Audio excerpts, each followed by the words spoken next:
Hey, what's going on, everybody? It's your boy Tony. We're back again for another installment of Top 5 Drafts. This time, we're talking about the tight ends. Let's get into it.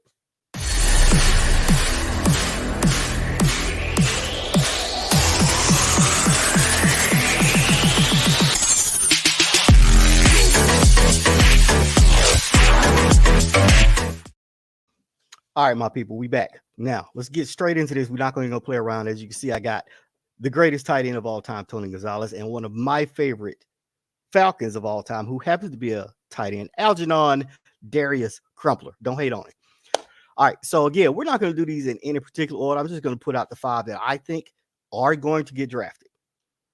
Again, not first round talent this year. It's more of offensive linemen, wide receivers. This is what I'm looking at this year. All right, let's start off first. Trey McBride, Colorado State. Now, mind you, all of these tight ends are large, which is what we're going for now, 6'4" and above. One of his strengths is I think that you could literally take him from college and start him day one in any offense. Playing at Colorado State, his production, while he aligned on 675 snaps, he handled blocking and the pass catching side of his position very, very well. Now, they often ran behind him in the running game. So if you have a running team or a team that's looking to run, you need that blocking on the outside. You can't count on your wide receivers all the time. You need a good blocker tight end. That's what he is. Now, in the pass catching, he has the ability to run away from linebackers and defensive back / safeties, however you want to label these guys. He's very confident as a receiver at the catch point, and he has the ability to adjust his hands to the ball, which is what you want a tight end to do. Now, he doesn't have a lot of weaknesses, but most of his damage that he did at Colorado State came from the traditional inline alignment that was against linebackers and safeties, and that's how he produced in the passing game. I don't know how he's gonna handle if they drop 2 on him. I don't see too much tape on him actually handling that. That might require some refinement on how he can break contact off and go to the next level.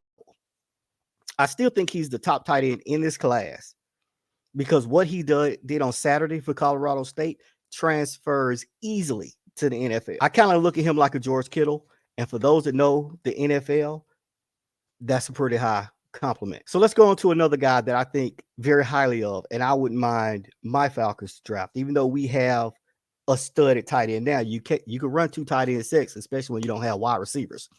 Let's talk about Greg Dullich from UCLA.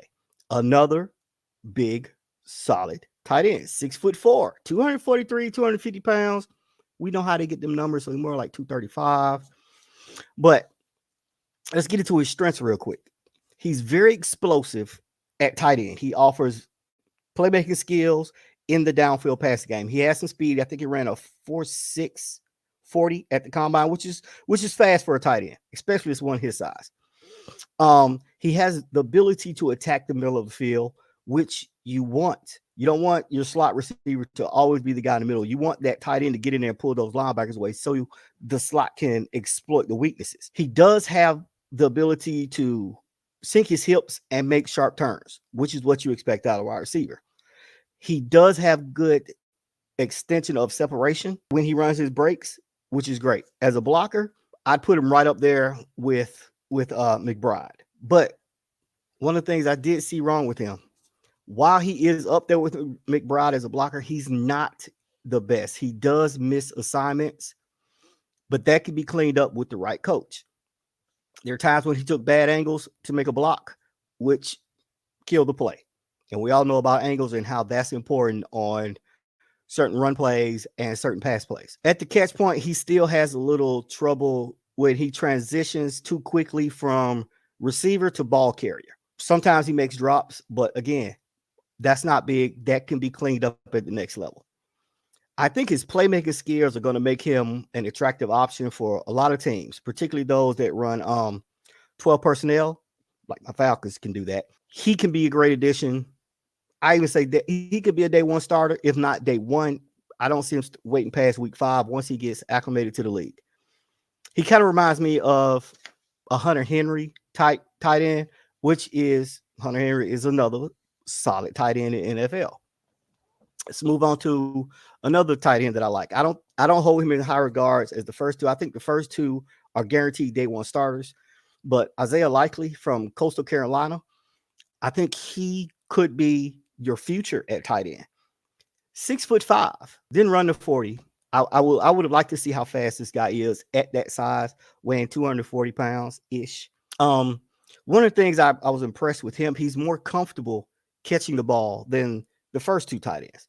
That's probably his strongest trait. He has impressive strength at the catch point. He's confident and he can adjust to off-target throws. And that's any defender on him from any level of the field. He has a solid route tree, which is great for a tight end. And he has the ability to break away and create separation. The only problem I see with him is, like I said, his blocking is okay. It could be better. But are they going to treat him as a true tight end or more of a slot type receiver? Which is a problem with a lot of tight ends. You know, teams don't know how to use them.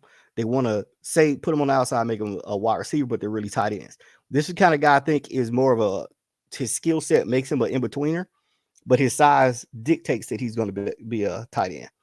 I kind of look at him as a Robert Tonyan type player, which we all know that was Aaron Rodgers' favorite target up there. It's going to be his favorite now that Devontae's gone. Let's move on to another guy who I don't think got a lot of credit because of the team he played on, and that's Jeremy Rucker from Ohio State. Let's not forget he had two stud wide receivers who can easily go into the first round. But this guy held his own. Arguably one of the biggest tight ends. He's 6'6", about 250 pounds. That's a big target. Him, Jeremy, I would say is the best blocker in the draft. Even better than the first two, but not as overall as impressive as the first two. I think if you study him, especially against Michigan, he locked up both Hutchinson and Ajabo, which are likely to be first-round picks this year. He can fight defensive ends to a stalemate. He shows great lateral movement on zone runs. He does a very good job working with tackles and combination blocks, and that's before he can get to the second level. So that's the strongest part of his game. He's a decent catcher, but he's not perfect. He does take poor angles at times, which again, poor angles can be cleaned up off of anybody. But he's also slow off the snap, so he can miss blocks at times. But I didn't see too many on the games that I watched, and I paid attention to that Michigan game because I actually wanted Michigan to win. But for the tight end prospects in this draft, I'm not worried about him figuring out the blocking process at the NFL because, you know, it is a little bit faster. I think that they're going to have to just work on his pass catching skills if they want him using that way. I would just put him in a run heavy offense like Pittsburgh and just have him be the aggressive blocker than he is. Kind of reminds me of a Tommy Tremble type tight end. For those of y'all don't know, look him up. He was a great tight end, still is. I'm just saying. Now, let's get to the last guy. Definitely not the least, but the last guy I want to talk about, Charlie Kohler from Iowa State. And it's been a while since anybody talked about any tight end from Iowa State. Again, another big tight end, 6'6", 250. Him and Jeremy are fighting for who's the best tight end this year. Now, being that big, he ran a 4.6 240. That right there for a guy that size, it's turning heads. That alone can get you drafted if you're that big and can move that fast. Now, he was redshirted as a freshman, but he did step into the lineup in 2018 and played all games for the Cyclones. He only caught 11 passes for 137 yards, 3 touchdowns. But that was enough. His play on the field, besides his pass catching, earned him second all Big 12 conference, which is saying a lot. Now, some of his strengths, he uses angles to stress the leverage of cover plays on his routes, meaning he controls where that defender is going to be when he's running his route, which is what everybody wants out of a pass catcher. Everybody in NFL expects that wide receiver or tight end, even their running backs, to control that defensive player when they're running a route. And that's one of his strong suits.